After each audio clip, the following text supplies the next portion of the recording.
All right, for my next guest on the show, we have the rugby icon, the voice of American rugby, now on CBS for MLR for I don't know how many other channels he's on, but he's on everything. He is also the self-proclaimed OG Gilgroniak. We're going to talk about this a little bit too, but I'd like to welcome on to the Awesome Rugby Podcast, Mr. Dan Power. Dan, what's going on, man? DZ, how you doing, brother? I'm good. And from one Gilgroniak to another, what an honor to be on the Awesome Rugby Podcast. Thanks for having me. Yeah, absolutely. It's we said, well, if we're gonna kick off the first show of the year with anybody, well, it's got to be you because Gilgroniak at heart. We know that you cheer for him every single week. You love him. You can't get enough of him. I mean, you got your head to toe with Gilgroniak gear right now. Right. Yeah, thank you to the Gilgronis, Sammy Harris. What a guy! You guys have got a good one coming there to head coach with Mark Gerard. So did Sam a lot to be excited about for 2021. Did he already give you gear? Is that where you got that from? Can you hear me? Yeah. Oh, sorry. Yeah. You're gonna have to. Sorry, you're gonna have to pick up your game with the big man. He's in town. He just got into town. So yeah, we saw, which is great. Here he has a soft spot for Franklin's barbecue. So a bit of brisket over his way, and you. Some burnt orange as well. Yeah, exactly. My house is not too far from Franklin, so we maybe have to invite him over for a little cookout stuff. So Dan, let's jump right into it. Like we are, I don't know how many days exactly we're away. We're not too far away from the kickoff of the season. What are your kind of level of excitement for this upcoming season of MLR? Yeah, it's exciting, right? Like a lot of change, and I'm very sympathetic to the people in Austin, obviously, who have gone through the 3 iterations of Austin rugby. But it's a great city, mate. It really is. Austin's one of the great rugby cities in America. You've got the Huns, the Blacks, the Valkyries down there. There's this great culture for rugby. I've been down there doing ARC games when the USA was in town. Mm-hmm. Really well supported. Like they love their rugby, and I'm hoping that they can get behind the Gilgronis. And one of the big reasons that I'm so vocal and so supportive of the Gilgronis is everything that they want to do in the community with Austin, right? It's a community club feel.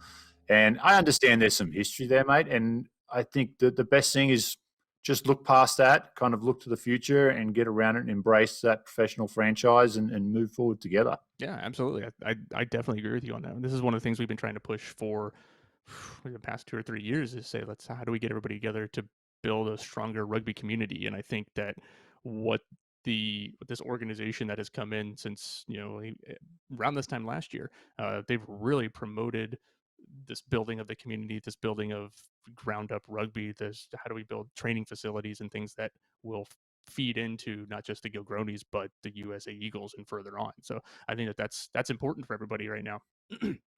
So I guess my question to you starting off is Austin's made a couple big signings. We've brought in tons of people. Anybody right now that you're really excited that's coming in to play for Austin this year? Well, I think 2 that you actually got last year.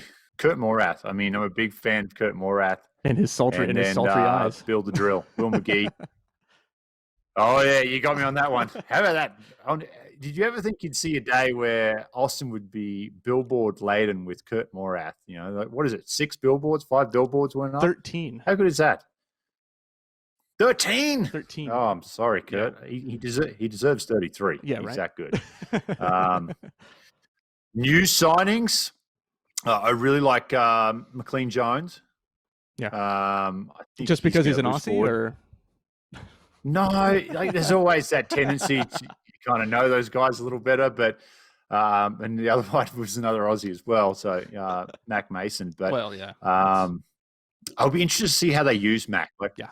Mark Gerard's a very, very smart guy, and how he uses Mac in that back line with Kurt and Will would be really interesting. But it also, as challenging as it is, it also provides a lot of opportunities for Austin to play a style of rugby that other teams may not, without having, the unique situation of having 3 true, genuine ball players in their back line. Yeah.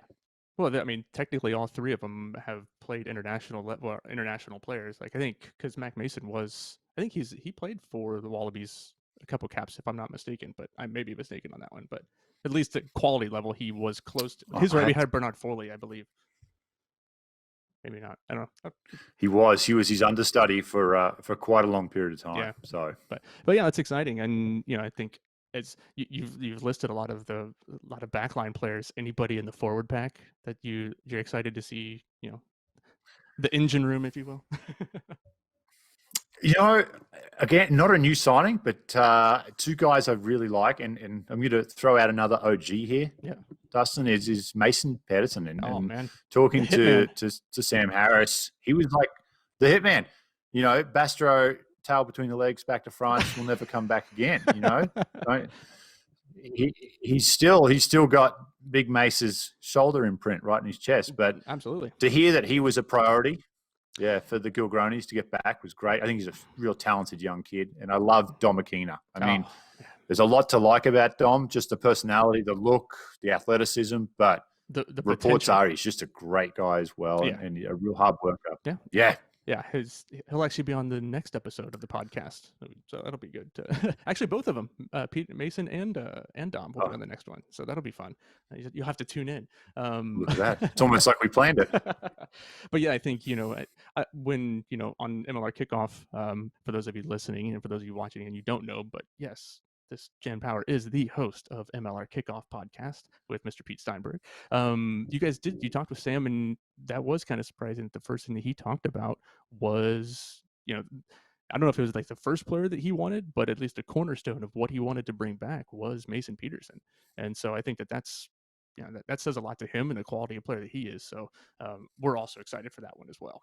And of course, Dom, I think I think he's got USA Eagle written all over him if he continues on his growth trajectory. At least in my opinion, he does. Of course, I'm no former USA Eagle like someone else, but Yeah, no, I'm with you 100%. His ceiling is as high as he wants it to be, yeah, and Sam Harris is going to be a great mentor for him. yeah. Um, so yeah, watch out. He's this year will be a big year in his, how sharp his incline is in getting to international rugby. Yeah, you were talking about Sam and Mark, and obviously, again, more Aussies, but we've talked to him as well. And what do you think the level of? I mean, obviously, they both have very high pedigree, um, lots of experience. What do you think that's going to mean to have coaches there who have that kind of experience? Not that we haven't had it in the past, but I think there's these guys. Mark Gerard is. I mean, how many caps he has for Australia, and he's been coaching, and he's I guess the win record we talked in the podcast last time with Sam, like his win record at Warringah was like the best in the league or the best in history of the club and stuff. So what's that Yeah. pedigree going to mean to Austin? Well, it's shocking how young they are too. I Yeah, mean, we're the same. Like Mark and I are the same age. Actually, technically, you and I are the same age too. So. yeah. Coaching historically has been a game of experience, right? You kind of have to spend a long time as to steal an NFL term, like Yeah, a specific, like a positional coach, tight ends coach, receivers coach, and you kind of go into an assistant coordinator. Then you may get a shot as a head coach. And for these guys to be so young, they've still really got a good feel for the game. Like they played it not too long ago. I think Mark Drive was playing for Australia about 5 years ago. yeah, Game's evolved, obviously, but not that much in the last 5 years. So you're getting a very fresh approach, a very creative approach, but they're also pretty experienced too. yeah, I mean, they've traveled the world. They've played under really great coaches. They've already coached at some great places, like you mentioned, Warringah already, like really established club in Sydney. yeah, Um, I think it'll be a fun season yeah. to watch Austin, and I've enjoyed talking to people around the league. And I know you've been there since year one, and a lot of other people in Austin as well. And there's kind of like that little bit of like, the 0-16. People in Cleveland were going, the Browns fans were like, oh, it sucks to be an Austin's fan, and The it bad part did. is, It was I bad. I am a Cleveland fan. Oh, but you're going to the I playoffs. know, finally, yeah. Yeah. But yeah, I think you're right, and I think a lot of the time that people are even now, like even with everything going on, different people reporting like, well, it's Austin, and so it's just going to continue to be, they're still looking at it like it's the same team and it's the same organization, but it's completely different. It's night and day, and so I'm just kind of, as we look at it, we go, wow, there's so much different from the front of the office, or, on the field. Players are different. Quality of play is going to be different. You saw it at the last game against Houston, and so I think that's going to be big for us. And so hopefully that maybe draws fans in, beyond just putting Kurt's face everywhere and Yeah. pushing it up. But I think it is going to be important. Excuse me, for the team this year. As far as you and how you project the season go out, like what are some of the things that you're thinking is going to happen? Any big surprises you think may happen this season? Well, this is why I absolutely love Major League Rugby, because there's always going to be surprises. Like if I were to sit down with you in late August, early September as a Browns fan and be like, hey, who are the top 5, 6 teams in the NFL going to be? You're probably going to get 5 of the 6 right every year. Like, Yeah. it's pretty predictable. You don't get these kind of huge surges. And with Major League Rugby, I honestly feel as the league evolves so quickly, if a team like doesn't keep its finger on the pulse and keep evolving and changing, they're going to fall off the pace. People are going to come up. They're going to drop. You're not going to have, what was it, 18 years since you've been to the playoffs? It's a while. You're not going to have that kind of we went to situation. 2002.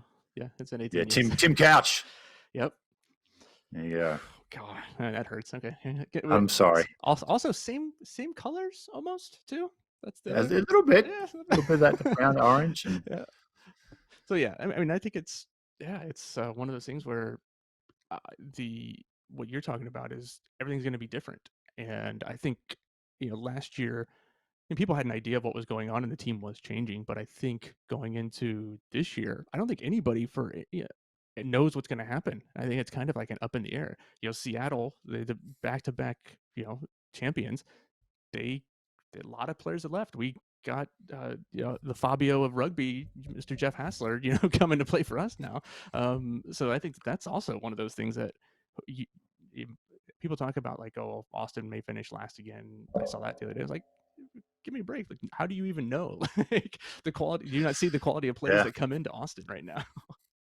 I know. And that's like, who would have predicted? I know we had a short season, but Seattle back-to-back champs, in fairness, ravaged Oh, pretty badly by injuries this year, yeah, but they just did not look like they could get themselves out of that no, hole. And it would have been an interesting team to watch as the year progressed, whether or not they could have made a run, where Austin from week yeah, 1 to week 5 and the win over Houston were improving considerably week after week. And I think I jokingly said they had San Diego next. I'm like, jokingly, but kind of serious.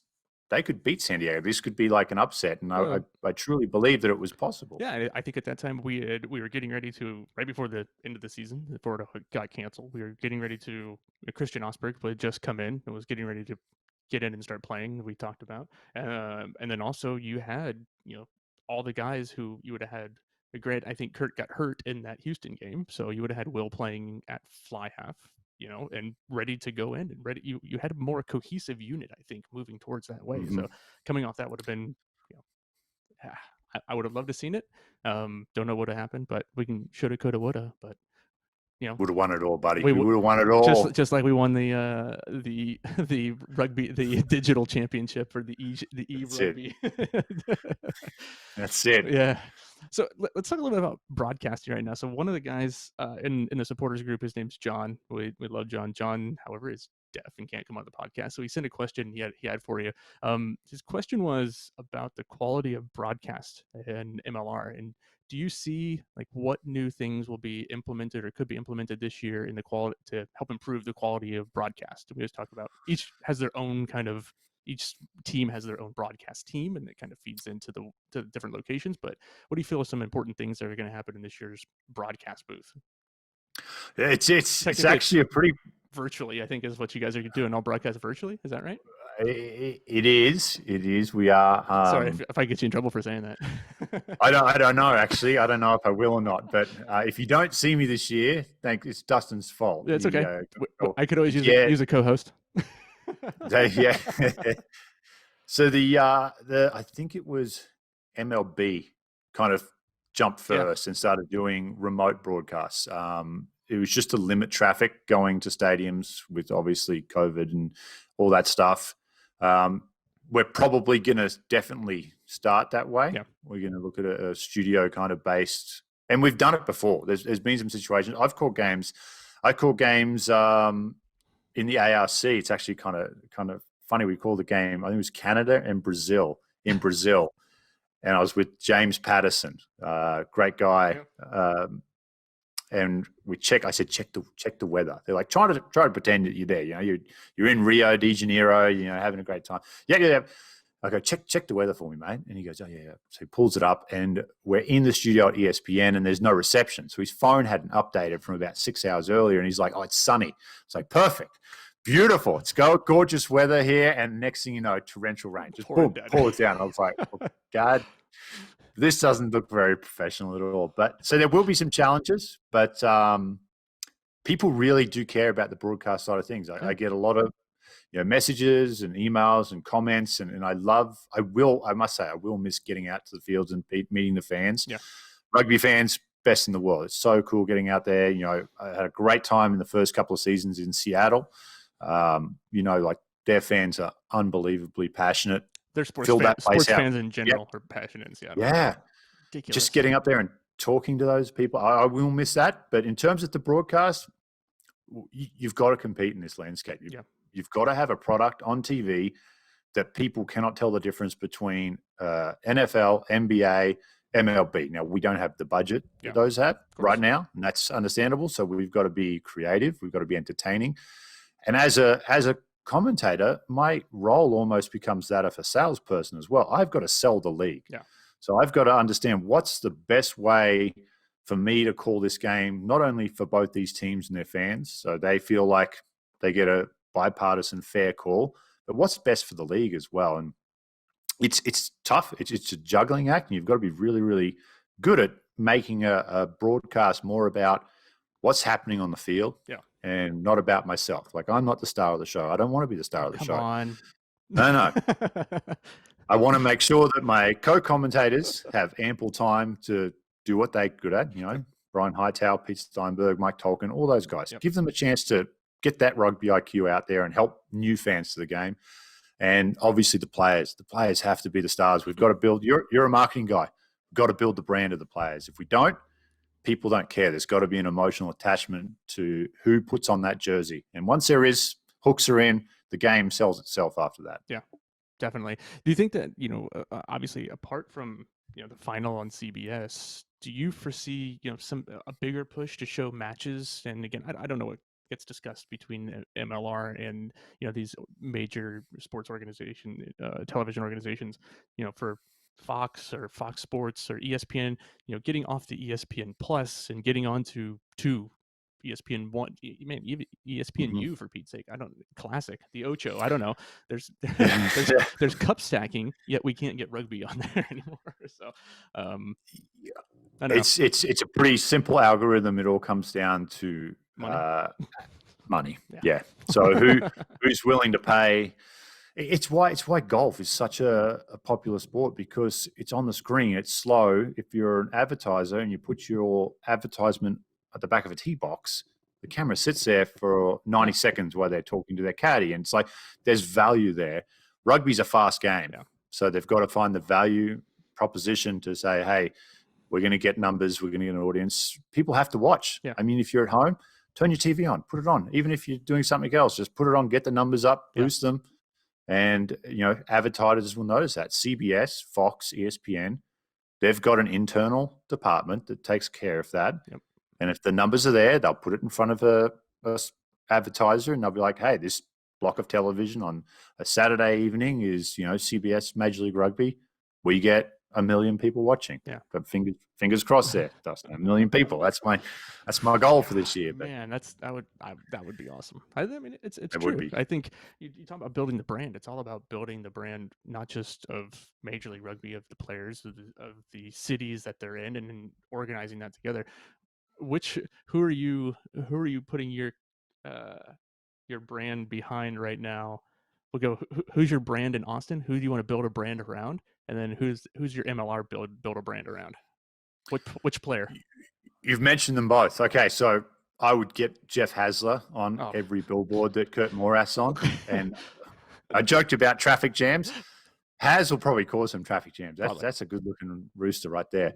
And you need a good story. You need like the Dom McKeenas, we mentioned Dom, Mace, like these young guys, you need great stories that people fall in love with Yeah. and they're gonna get behind it. Yeah. You know, well, you've got to have a reason to want to buy their jersey. And Yeah. it's got to be more than just, oh, they play for Austin. It's got to be deeper attachment than that. And Yeah.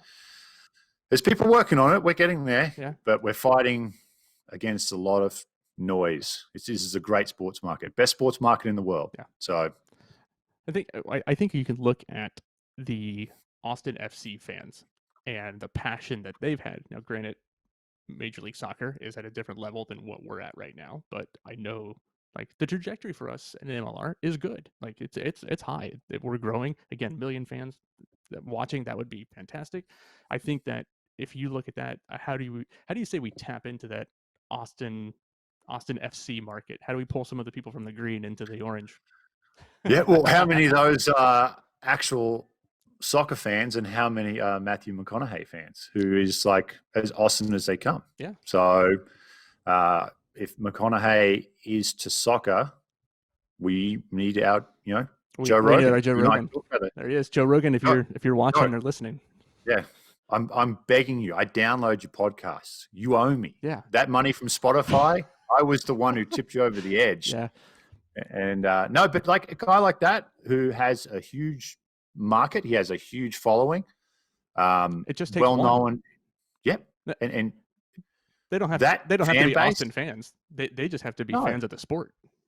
Yep. And if they want to wear orange, then more power to them. But the fan base, like I know we've kind of followed, everyone talks about the MLS, and the model financially is very similar, Yep. and the structure of the league is an MLS structure.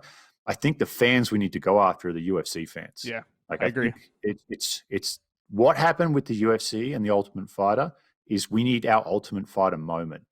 And I don't know what it is, what it's going to take, but if we have guys like Joe Rogan Yeah. following it, and then we have that moment and the world gets to see it because of a guy like Joe Rogan, then we're on the way. We're on the rocket ship. There you go. The Ultimate Fighter, the Bachelor version for rugby. Like so.